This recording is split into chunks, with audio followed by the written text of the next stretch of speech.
দেবদাস, শরৎচন্দ্র চট্টোপাধ্যায়। পর্ব সংখ্যা 4। এমন করিয়া 1 বৎসর কাটিল বটে, কিন্তু আর কাটিতে চাহে না। দেবদাসের জননী বড় গোলযোগ করিতে লাগিলেন। স্বামীকে ডাকিয়া বলিলেন, দেবা মুখ্য চাষা হয়ে গেল, একটা যা হয় উপায় করো। তিনি ভাবিয়া বলিলেন, দেবা কলকাতায় যাক, নগেনের বাসায় থেকে বেশ পড়াশোনা করতে পারবে। নগেনবাবু সম্পর্কে দেবদাসের মাতুল হইতেন। কথাটা সবাই শুনিল। পার্বতী শুনিয়া ভীত হইয়া উঠিল। দেবদাসকে একা পাইয়া তাহার হাত ধরিয়া ঝুলিতে ঝুলিতে বলিল, দেবদা, তুমি বুঝি কলকাতা যাবে? কে বললে? জ্যাঠামশাই বলেছেন। দূর, আমি কিছুতে যাব না। আর যদি জোর করে পাঠিয়ে দেন? জোর? দেবদাস এই সময় এমন একটা মুখের ভাব করিল, যাহাতে পার্বতী বেশ বুঝিল যে জোর করিয়া কোনো কাজ তাহাকে দিয়ে করাইবার জন্য এ পৃথিবীতে কেহ নাই। সেও তাহাই চায়।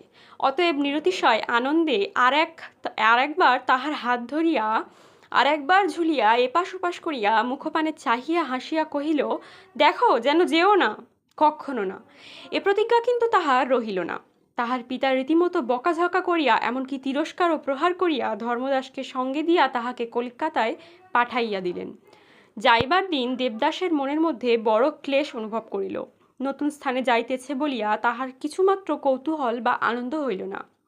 পার্বতী সেদিন তাহাকে কিছুতেই ছাড়িতে চাহে না। কত কান্নাকাটি করিল, কিন্তু কে তাহার কথা শুনিবে? প্রথমে অভিমানে কিছুক্ষণ দেবদাসের সহিত কথা কহিল না, কিন্তু শেষে যখন দেবদাস ডাকিয়া বলিল, পারু, আবার শিগগির আসব, যদি না পাঠিয়ে দেয় তো পালিয়ে আসব, তখন পার্বতী প্রকৃস্থিতা হইয়া নিজের ক্ষুদ্র হৃদয়ের অনেক কথা কহিয়া শুনাইল। তাহার পর ঘোড়ার দিকে চড়িয়া পোর্টমান্টো লইয়া জননী আশীর্বাদ ও চোখের জলের শেষ বিন্দুটি কপালে টিপের মতো পড়িয়া দেবদাস চলিয়া গেল।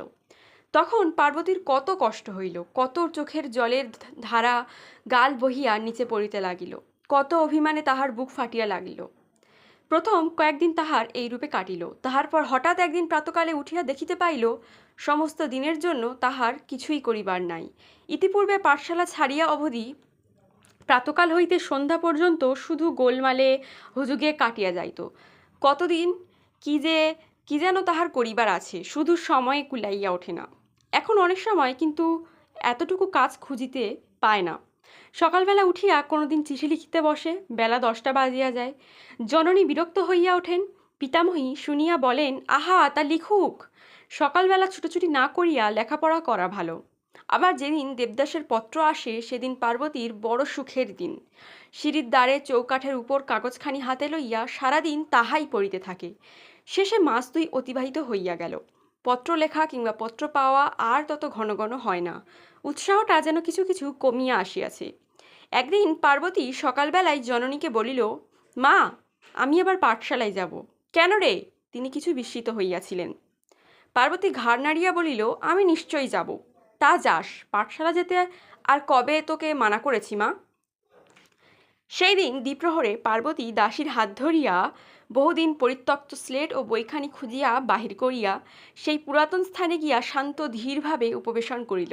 দাসী কহিল, গুরুমশাই, পারুকে আর মারধর করো না, আপনার ইচ্ছায় পড়তে এসেছে। যখন তার ইচ্ছে হবে পড়বে, যখন ইচ্ছে হবে না বাড়ি চলে যাবে। পণ্ডিত মশাই মনে মনে কহিলেন, তথাস্তু, মুখে বলিলেন, তাই হবে।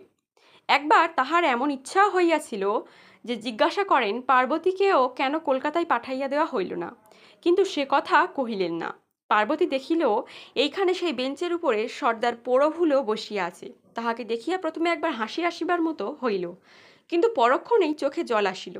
তাহার পর তাহারা ভুলোর উপর বড় রাগ হইল। মনে হইল যেন সে শুধু দেবদাসকে গৃহছাড়া করিয়াছে।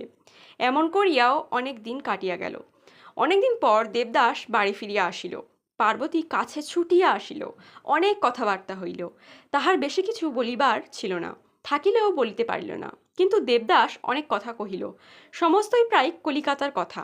তাহার পর একদিন গ্রীষ্মের ছুটি ফুরাইল। দেবদাস আবার কলকাতায় চলিয়া গেল। এবারও কান্নাকাটি হইল বটে, কিন্তু সেবারের মতো তাহাতে তেমন গভীরতা রহিল না। এমনই করিয়া 4 বৎসর কাটিয়া গেল। এই কয় বৎসরে দেবদাসের স্বভাবের এত পরিবর্তন হইয়াছে যে দেখিয়া পার্বতী গোপনে কাঁদিয়া অনেকবার চক্ষু মুছিল। ইতিপূর্বে দেবদাসের যে সমস্ত গ্রাম্যতা দোষ ছিল, শহরে বাস করিয়া সেসব আর একেবারেই নেই। এখন তাহার বিলিতি জুতো, ভালো জামা কাপড়, ছড়ি, সোনার ঘড়ি, চেন, বোতাম এসব না হইলে বড় লজ্জা করে। গ্রামের নদী তীরে বেড়াইতে আর স্বাদ হয় না, বরং তাহার পরিবর্তে বন্ধু হাতে শিকারে বাহির হইতে আনন্দ পায়। ক্ষুদ্র পুঁটি মাছ ধরার বদলে বড় মাছ খেলাতেই ইচ্ছে হয়। শুধু কি তাই, সমাজের কথা, রাজনীতির চর্চা, সভা সমিতি, ক্রিকেট, ফুটবলের আলোচনা, হায় রে কোথায় সেই পার্বতী আর তাহাদের সেই তালসোনাপুরের গ্রাম। বাল্যস্মৃতি জড়িত দুই একটা সুখের কথা যে এখন আর মনে পড়ে না তাহা নয়, কিন্তু নানা কাজের উৎসাহে সে সকল আর বেশিক্ষণ হৃদয়ে স্থান পায় না। আবার গ্রীষ্মের ছুটি হইল। পূর্ববৎসর গ্রীষ্মাবকাশে দেবদাস বিদেশ বেড়াইতে গিয়াছিল, বাড়ি যায় নাই। এবার পিতামাতা উভয়ে জেদ করিয়া পত্র লিখিয়াছেন। তাই ইচ্ছা না থাকিলেও দেবদাস বিছানাপত্র বাঁধিয়া তালসোনাপুর গ্রামের জন্য হাওড়া স্টেশনে আসিয়া উপস্থিত হইল। যেদিন সে বাড়ি আসিল সেদিন তাহার শরীর তেমন ভালো ছিল না, তাই বাহির হইতে পারিল না। পরদিন পার্বতীদের বাড়িতে আসিয়া ডাকিল, খুড়িমা। পার্বতীর জননী আদর করিয়া ডাকিল, এসো বাবা, বসো। খুড়িমার সহিত কিছুক্ষণ কথাবার্তার পর দেবদাস জিজ্ঞাসা করিল, পারো কোথায় খুড়িমা? ওই বুঝি ওপরের ঘরে আছে। দেবদাস উপরে আসিয়া দেখিল পার্বতী সন্ধ্যাদীপ জ্বালিতেছে। ডাকিল, পারো। প্রথমে পার্বতী চমকিত হইয়া উঠিল, তারপর প্রণাম করিয়া সরিয়া দাঁড়াইল। কি হচ্ছে পারো? সে কথা আর বলিবার প্রয়োজন নাই, তাই পার্বতী চুপ করিয়া রহিল। তারপর দেবদাসের লজ্জা করিতে লাগিল। কহিল, যাই, সন্ধ্যা হয়ে গেল, শরীরটা ভালো নয়। দেবদাস চলিয়া গেল।